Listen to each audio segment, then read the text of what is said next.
Halo guys, assalamualaikum warahmatullahi wabarakatuh. Jumpa lagi bersama kami di Marula Channel. Apa kabar semuanya? Semoga sehat selalu, panjang umur, dan diberikan sekian banyak sampai 7 turunan. Amin ya rabbal alamin. Dan tetap salam waras. Guys, ada yang lagi heboh dan sekalian curhat nih. Setelah berbagai macam cara dilakukan oleh Prabowo untuk menambah amunisi di pemerintahannya nanti untuk menambah kekuatan. Namun upaya tersebut gagal dan sepertinya pihak-pihak yang oposisi dan di luar pemerintahan tidak mau ikut gabung di pemerintahan Prabowo nanti. Akhirnya Pak Prabowo kesal dan agak jengkel sampai beliau mengatakan jika tidak mau ikut di dalam pemerintahannya nanti tidak apa-apa, tapi jangan ganggu kami yang sedang bekerja. Pidato tersebut Pak Gayung bersambut dan langsung dijawab oleh salah satu kader partai PDIP yaitu Deddy Sitorus. Nah, seperti apa videonya? Mari kita saksikan. Let's go. Tapi kalau sudah tidak mau diajak kerjasama, ya jangan mengganggu. Orang lagi mau kerja kok. Iya.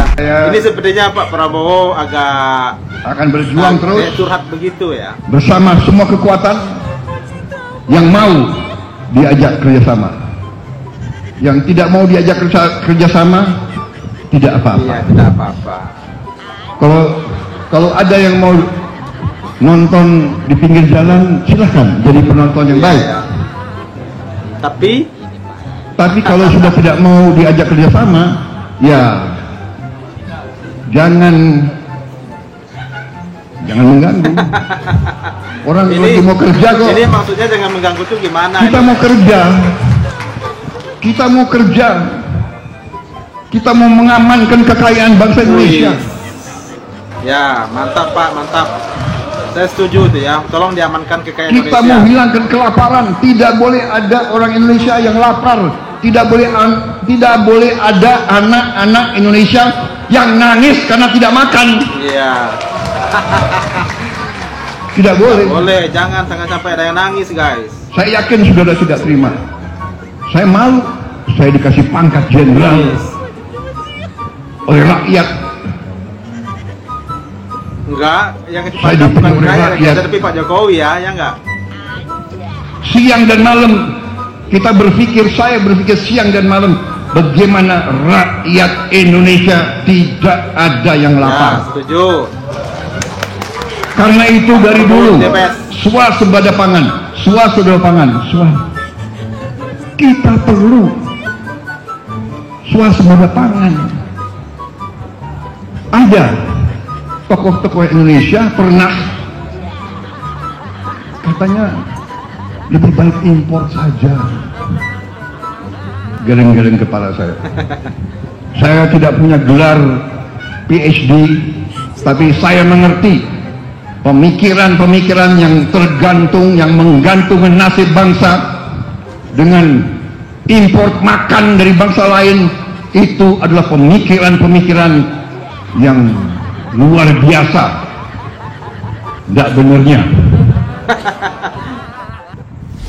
Banyak media bertanya kepada ini saya dia, guys. Langsung tentang dijawab pernyataan oleh Presiden terpilih Pak Bang Deddy Sitorus ya, yang mengatakan mereka yang tidak mau diajak kerjasama memilih di luar, ya silakan nonton di pinggiran, duduk tenang gitu ya, jangan mengganggu.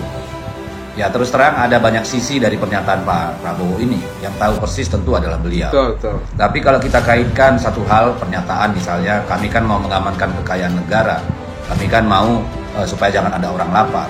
Pikiran positif saya mengatakan beliau tentu sedang berbicara kepada para penikmat kekayaan negara. Siapa itu? Yang menguasai sumber-sumber daya alam, tanah yang sangat luas, ya, tambang dan sebagainya. Termasuk mereka yang menikmati anggaran negara melalui impor bahan pangan, bahan-bahan kebutuhan industri dan sebagainya, yang tidak mau diatur, hanya ingin keuntungan. Kalau itu saya setuju Pak Prabowo, saya mendukung Anda untuk itu. Tapi yang kedua, mungkin ada orang berkata bahwa pernyataan Pak Prabowo tidak tepat. Karena apa? Karena apakah itu dalam konteks kemarin Pak Ganjar mengatakan di luar pemerintahan, atau apakah itu dalam konteks partai-partai yang tidak mau bergabung dalam pemerintahan? Kalau itu adalah dasar pikiran Pak Prabowo, saya kira perlu diluruskan. Karena dalam demokrasi, dalam konstitusi kita dulu, bahwa semua orang mempunyai kebebasan untuk berbicara dan mengungkapkan pendapat. Jadi kalau orang mau bersuara, apalagi itu terkait dengan aspirasi dirinya, masyarakatnya, atau itu berupa kritik, berupa protes, ketidaksetujuan, itu adalah bagian dari demokrasi, bagian dari hak konstitusional warga negara. Jadi kalau sampai mereka yang bersuara tidak setuju dengan cara nanti pemerintahan yang baru, dengan kebijakan mereka, dengan langkah-langkah mereka, tentu hal yang wajar kalau mereka bersuara tentang itu, harusnya tidak dilarang. Tapi kalau itu berarti bahwa kelompok-kelompok masyarakat sipil, LSM, mahasiswa, para tahun terdidik, cendekiawan, masyarakat yang menghadapi persoalan berhadapan dengan para konglomerat, dengan pengusaha, pemilik tambang, perkebunan, dan seterusnya tidak boleh bersuara, tidak boleh mengganggu, ya itu tentu satu hal yang harus diluruskan kalau menurut saya. Jadi tolong kita berharap agar Pak Prabowo menjelaskan apa yang dimaksud dengan tidak mengganggu itu. Kalau tidak mengganggu itu artinya adalah mereka-mereka yang kemudian mencoba mensabotase atau menghalangi program-program pemerintah yang baik, saya kira itu wajib bersama.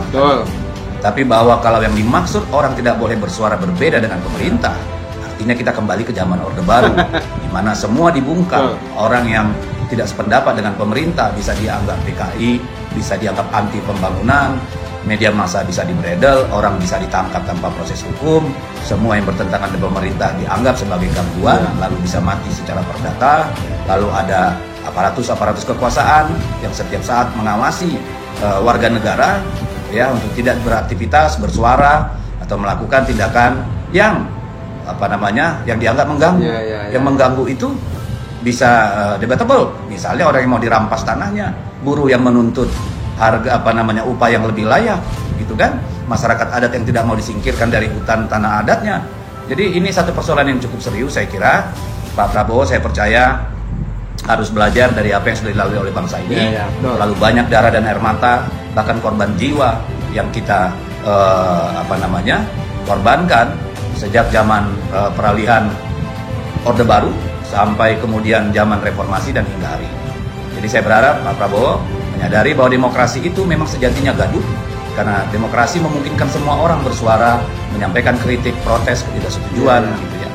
Tapi tentu tidak boleh menghalangi gerak pembangunan. Saya mohon Pak Prabowo agak bijak supaya ini juga tidak menjadi kerisauan masyarakat internasional. Karena apa? Karena itu akan berarti adalah ketidakstabilan politik di Indonesia dan akan berdampak pada ekonomi. Salam, selamat bekerja nanti Pak Prabowo. Oke, mantap nih ya. Benar ya. Indonesia sudah tidak ada harapan. Dan saya menolak untuk percaya bahwa kita bisa melakukan sesuatu untuk mengubahnya. Saya sadar bahwa ini terdengar sangat mengejutkan. Tapi damai Indonesiaku adalah sebuah kebohongan.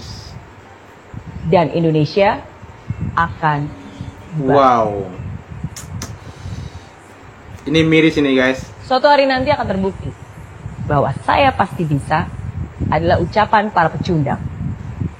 Karena hidup tidak semudah kata-kata Mary Riana. Manuver politik lebih penting daripada persatuan Indonesia. Ini pesan saya untuk kita semua. Indonesia maju, tapi di masa depan tidak lagi.